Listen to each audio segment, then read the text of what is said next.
everybody, welcome back to Texas Empire. Today we're doing a 2021 deer season gear dump. We're going to go over some of the weapons here, the ammo we're using, the arrows, the bow, and then we'll go over some of the accessories that I carry in my bag. The bag changes all the time depending on where I'm hunting, whether it's out of a tree stand and I'm bow hunting, or if I'm in a box blind and I'm rifle hunting, and what time of year it is. Like right now there's a thermocell and tick spray and stuff in there because it's September 1st, or the first weekend in September. So to kick things off, we'll go over the guns first. This one is my Ruger American. It's chambered in .308. It's just a stock rifle. It's topped with a Vortex, which one is this, Viper? Yeah, Vortex Viper. It is a 4x16x44. This is the gun that I shot my bear with. Again, it's chambered in .308. It's got a Caldwell bipod on here that comes and goes. It doesn't stay on here full time. Last year, towards the end of the season, I was still hunting a lot with this rifle, and that came in handy. But that is probably my number one deer rifle, is my .308. This is the one that my wife also likes to shoot, to deer hunt and pig hunt with, which is what we're about to do, is try to shoot some pigs with this gun. Set that over there. This one is my Mossberg 25-06. It's called a Mossberg 4x4. I bought it at a flea market probably a decade ago. It is topped with a Nikon Coyote BDC. I think it's just a typical 3x9x40 scope, nothing special on there. Again, it's chambered in 25-06. This gun has killed more animals than probably any other gun I own.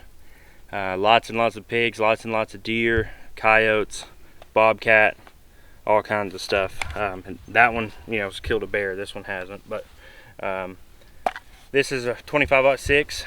These are our two rifles that we're going to be hunting with for the most part this year.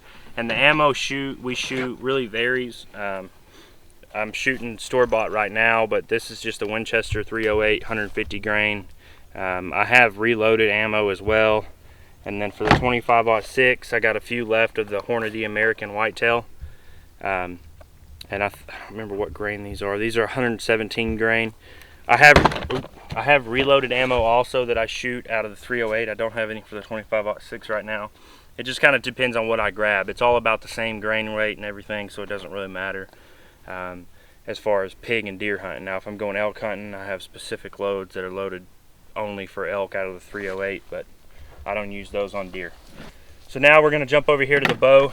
This year I'm shooting a used Bear approach that I bought. I've always shot Bear products, but I really like the single cam style bow.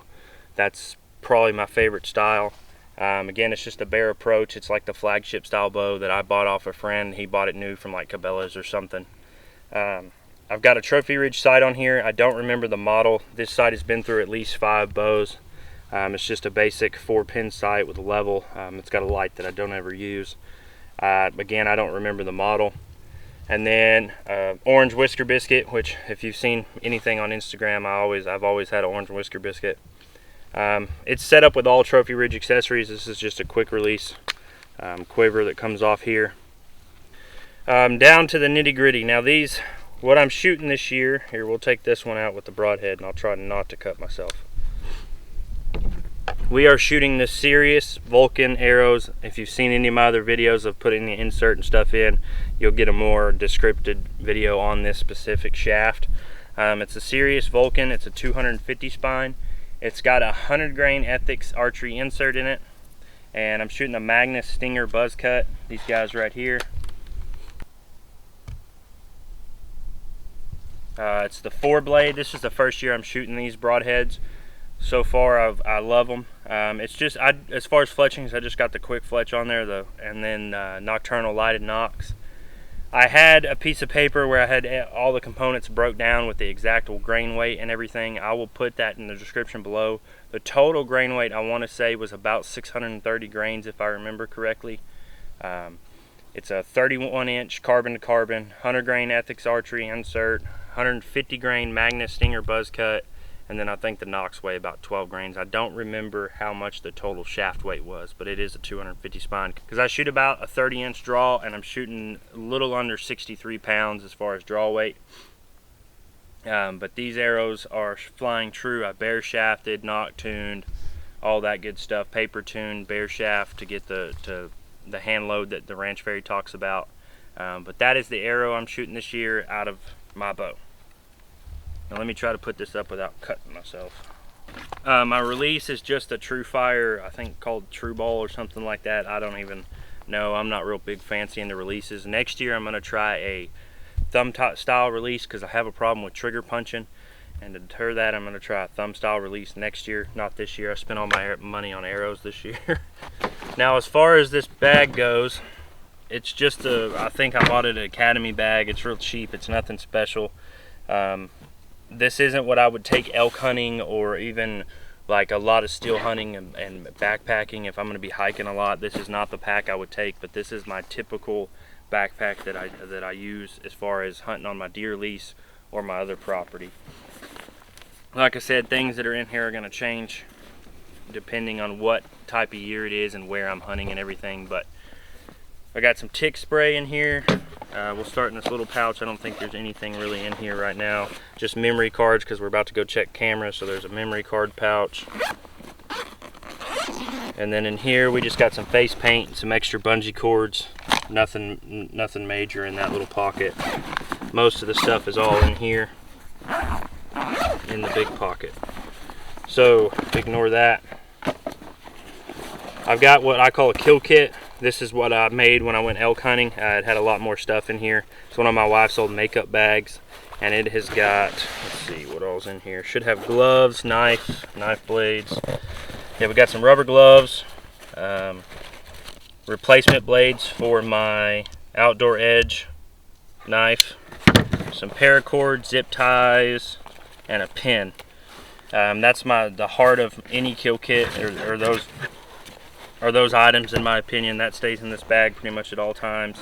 I normally have 2 of these knives because I'm famous for losing them. 2 of the knife handles, the outdoor edge knife handles, in the bag at all times because, again, I'm famous for losing them. A thermocell, which is a necessity this time of year in Texas.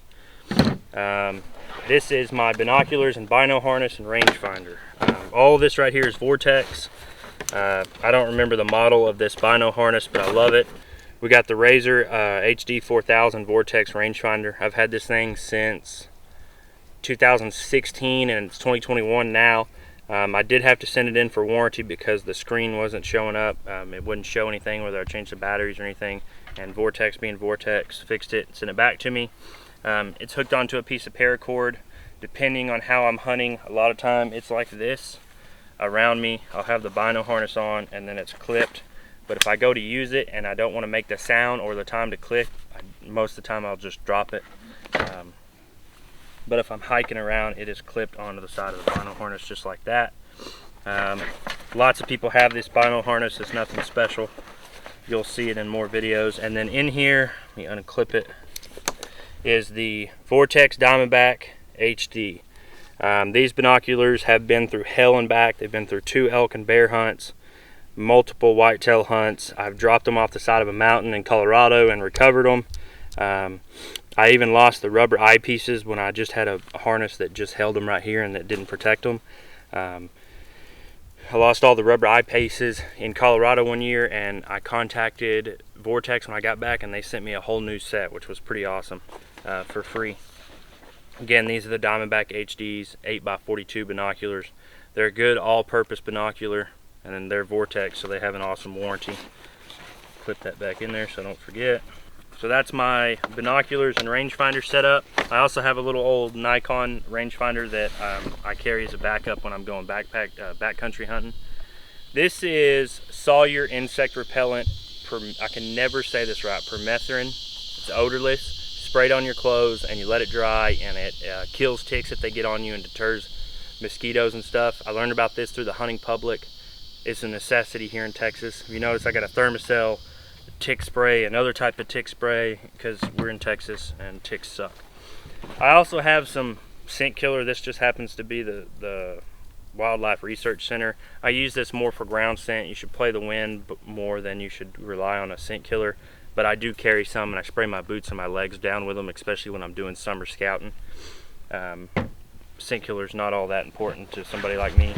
I also have a rattle bag. This is a Hunter Specialties rattle bag that I got the first year I started hunting. I didn't even know how to use it, but it was $5 at Walmart, and I talked my mom into buying it for me when I was like 11. And it has been in my pack ever since. And then I have my trusty old Streamlight, which I have a video about flashlights for mechanics and hunters that I'll link up somewhere around here. This is the Streamlight Stinger, I believe. Yeah, Stinger, that stays in here. And that's it for what stays in the backpack. Now, like I said, a lot of this stuff will change depending on where I'm hunting, what type of hunting I'm doing. This is not the pack that I'm gonna go elk or bear hunting with or mule deer hunting with. This is what I'm gonna use when I'm doing more stationary style hunting, like what y'all are gonna see a lot of us doing this year. We're not gonna be doing a lot of, around the world hunting this year. It's gonna be more close to home for, personal financial reasons, but early season and must, tick spray, thermocell, binoculars and rangefinder at all times, tick spray, scent killer, flashlight, a kill kit stays in there at all times. But then as later season gets here, we're gonna have extra beanies and hand warmers and foot warmers and gloves and all that kind of stuff in here. Okay, so that's our 2021 gear dump. Most of the hunting we're gonna be doing this year is close to home, hunting on our deer lease, which is what we're out right now. We're about to go sight in our rifles or make sure they're still on 0, and then we're gonna go pig hunting and try to get my wife her first pig. But this is most of the hunting we're gonna be doing is from a tree stand, from a box blind, maybe a little bit of still hunting. I'll do a little bit of still hunting, spot and stalks type hunting. We're not gonna be going to Colorado and stuff this year, so this is the main stuff we're gonna be using. Again, I'll link the exact specs on my arrows, as far as the total weight of each piece and all that, down in the description below. I lost a piece of paper this morning between the time we left the house and got out here. I couldn't find it. So that's it. That's all the gear we're gonna use. We're gonna go shoot some rifles and make sure they're still zeroed, and then we're going pig hunting. So y'all stay tuned.